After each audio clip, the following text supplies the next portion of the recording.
అయితే ట్రై చేసి ఎలా వచ్చిందో కింద కామెంట్ సెక్షన్లో అయితే కామెంట్ చేయండి. మీకు మా వీడియోస్ కానీ మా ఛానల్ కానీ నచ్చినట్టయితే సబ్స్క్రైబ్ చేయడం మాత్రం అస్సలు మర్చిపోకండి.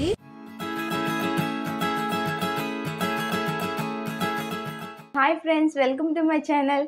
ఇవాళ వీడియోలో అయితే ఎండు రొయ్యలతో బెండకాయ పులుసుని అయితే చేస్తున్నాను. టేస్ట్ అనేది చాలా బాగుంటుందండి. మీరు కూడా కంపల్సరీగా ట్రై చేయండి. ఇది మా అమ్మ చేస్తుంది అనమాట మామూలుగా. ఈరోజు అయితే నేను మీకు కూడా ఎలా చేయాలో చూపిస్తాను. ఈ ఆలస్యం లేకుండా వీడియోలోకి వెళ్ళిపోదామా? ఎండు రొయ్యలతో బెండకాయ పులుసుకి కావాల్సిన పదార్థాలు అయితే ఇప్పుడైతే చూపిస్తాను.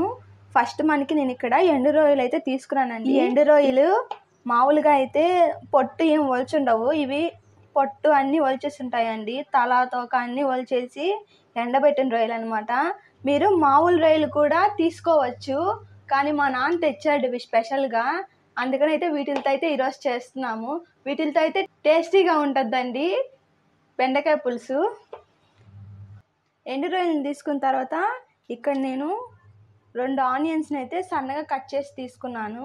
అలాగే 3 టమాటాలని కట్ చేసుకున్నాను. అలాగే ఒక 5 పచ్చిమిర్చిని అయితే కట్ చేసి తీసుకున్నా. బెండకాయలు ఈ సైజులో అయితే కట్ చేసుకోండి, మరీ పెద్దవి కాకుండా మరీ చిన్నవి కాకుండా. ఇక్కడ నేను చింతపండు పులుసుని అయితే నానబెట్టేసుకున్నాను. ఇవైతే మనకి బెండకాయ పులుసులోకి కావాల్సిన పదార్థాలు. ఈ ఆలస్యం లేకుండా వంట అయితే స్టార్ట్ చేసేద్దాం.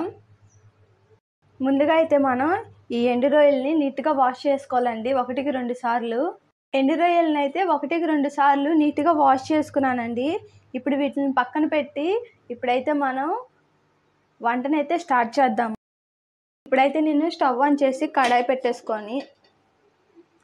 పెట్టేసుకున్నాను.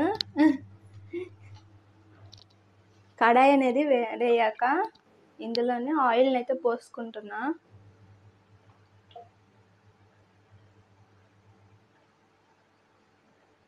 ఇది మినిమం ఒక 5 టేబుల్ స్పూన్ల ఆయిల్ ఉంటుందండి.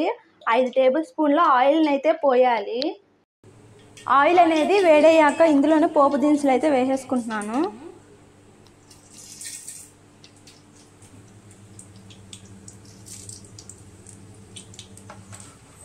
పోపు దినుసులతో పాటు ఫ్రెష్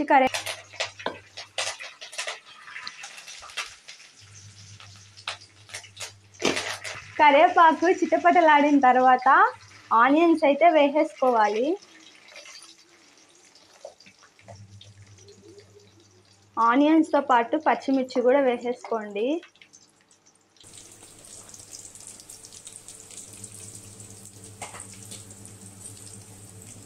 ఆనియన్స్ మనకి లైట్ బ్రౌన్ కలర్ వచ్చేంత వరకు బాగా వేపుకోవాలి.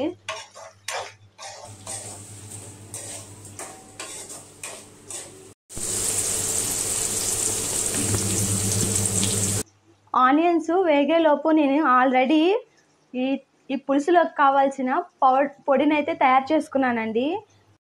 ధనియాలు, మెంతులు, ఆవాల్ని వేయించుకొని వీటిని అయితే పొడి కొట్టుకోవాలి. నేను ఇక్కడ మిక్సీకి అయితే వేసేస్తున్నాను.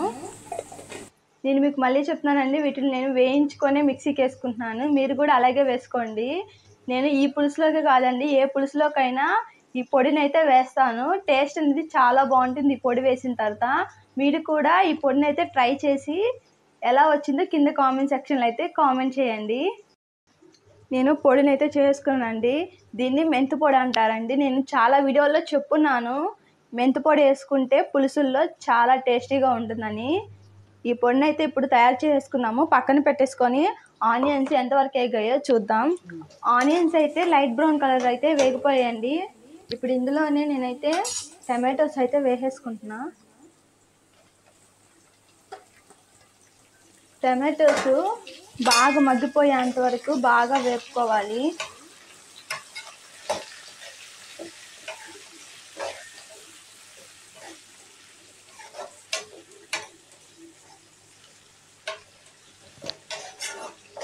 ఇంతవరకు మీరు ఈ వీడియోని చూసినట్టయితే లైక్ చేయడం మాత్రం మర్చిపోకండి.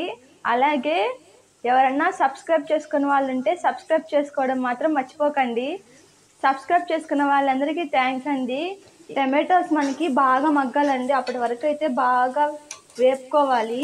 నేను ఇక్కడ ఫ్లేమ్ అనేది హై ఫ్లేమ్లో పెట్టి మా ఇంట్లో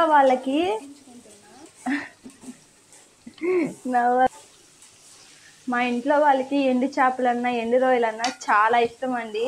వాళ్ళ కోసం అయితే నేను ఈ ఎండు రొయ్యల పులుసు అయితే చేస్తున్నా. టమాటోస్ అయితే మనకు ఒక 60% అయితే బాగా మగ్గిపోయాయి. ఇప్పుడు ఇందులో నేను పసుపు అయితే వేసుకుంటున్నాను. ఒక 1/2 టేబుల్ స్పూన్ పసుపు వేసుకుంటున్నా. పసుపు వేసుకొని బాగా మిక్స్ అయ్యేటట్టు బాగా కలిపేసుకోవాలి.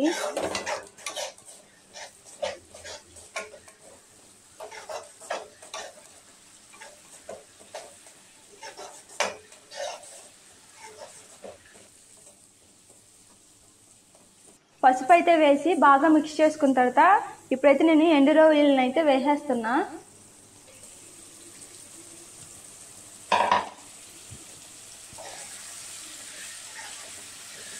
ఇవి చూడడానికి పచ్చి రొయ్యలాగా ఉంటాయండి, కానీ ఇవి ఎండు రొయ్యలే.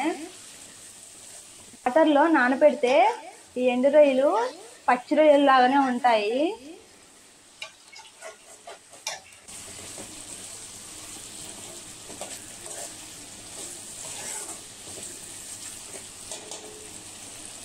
ఎండు రొయ్యలు వేసి బాగా కలుపుకున్న తర్వాత ఇప్పుడు నేను బెండకాయలు అయితే వేసేసుకుంటున్నా.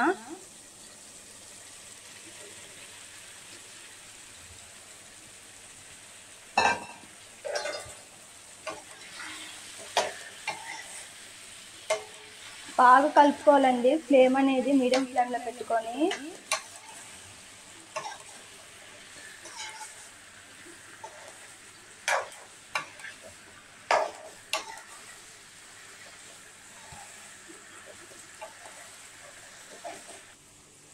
ఎండు రొయ్యలు బెండకాయలు ఇవి వేసుకొని బాగా మగ్గించుకోవాలండి. ఒక 2 నిమిషాల పాటు కలుపుకుంటూ మీరు వాటిని అయితే బాగా మగ్గించుకోండి. బెండకాయలో ఉన్న జిగురంతా బయటకు వస్తుంది. ఒక 2 నిమిషాల పాటు వీటిని అయితే బాగా కలిపెట్టుకున్న తర్వాత ఇప్పుడైతే ఇందులో కారం అయితే వేసేస్తున్నా. రుచికి సరిపడినంత కారం అయితే వేసుకోండి. నేను ఇక్కడ ఒక 2 టేబుల్ స్పూన్ల కారం అయితే వేస్తున్నా.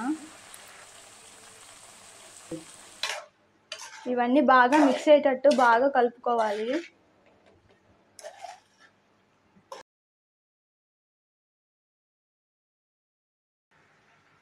కారం ఉప్పు వేసి బాగా కలుపుకున్న తర్వాత ఇప్పుడు ఇందులో చింతపండు పులుసు అయితే పోసేస్తున్నా.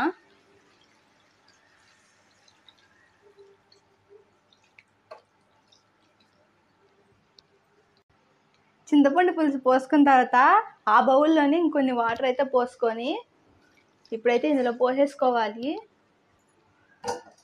మీరు ఇప్పుడే ఉప్పు కారం అయితే చూసుకోండి సరిపోయిందా లేదా అని.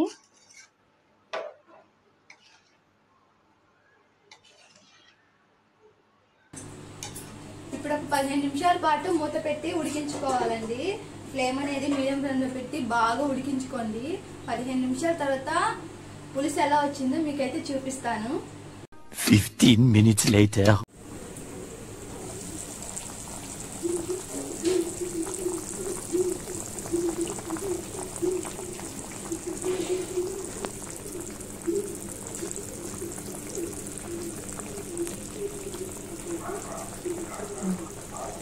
పులుసు అయితే మనకి 80% అయితే అయిపోయిందండి.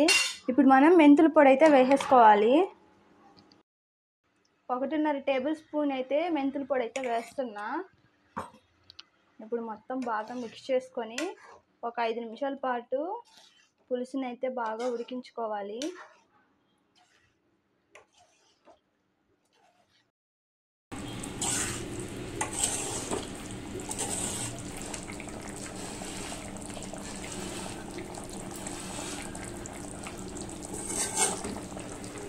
మనకి పులుసు అయితే అయిపోయిందండి. ఒక 5 నిమిషాల తర్వాత కొంచెం ఉడికించుకొని తర్వాత స్టవ్ అయితే ఆఫ్ చేసేసుకుందాం. 5 minutes later. రొయ్య బెండకాయ పులుసు అయితే అయిపోయిందండి. ఇప్పుడైతే మనం బౌల్లోకి అయితే సర్వ్ చేసుకుందాం.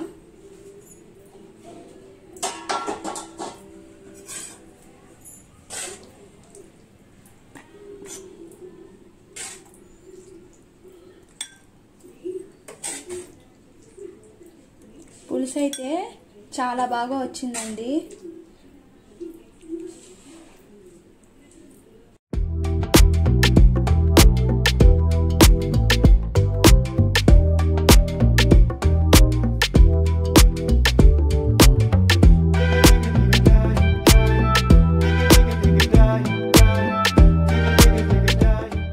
మీరు కూడా ఎండు రొయ్యలతో ఇలా బెండకాయ పులుసుని అయితే ట్రై చేసి ఎలా వచ్చిందో కింద కామెంట్ సెక్షన్లో అయితే కామెంట్ చేయండి. మీకు మా వీడియోస్ కానీ మా ఛానల్ కానీ నచ్చినట్టయితే సబ్స్క్రైబ్ చేయడం మాత్రం అస్సలు మర్చిపోకండి. అలాగే పక్కన ఉన్న గంట సింబల్ని అయితే క్లిక్ చేయండి. నేను ఎప్పుడైనా వీడియోస్ అప్లోడ్ చేస్తే అది మీకు నోటిఫికేషన్ రూపంలో అయితే వస్తుంది. మరో వీడియోలో మరో రెసిపీతో మళ్ళీ కలుసుకుందాం. Okay, bye.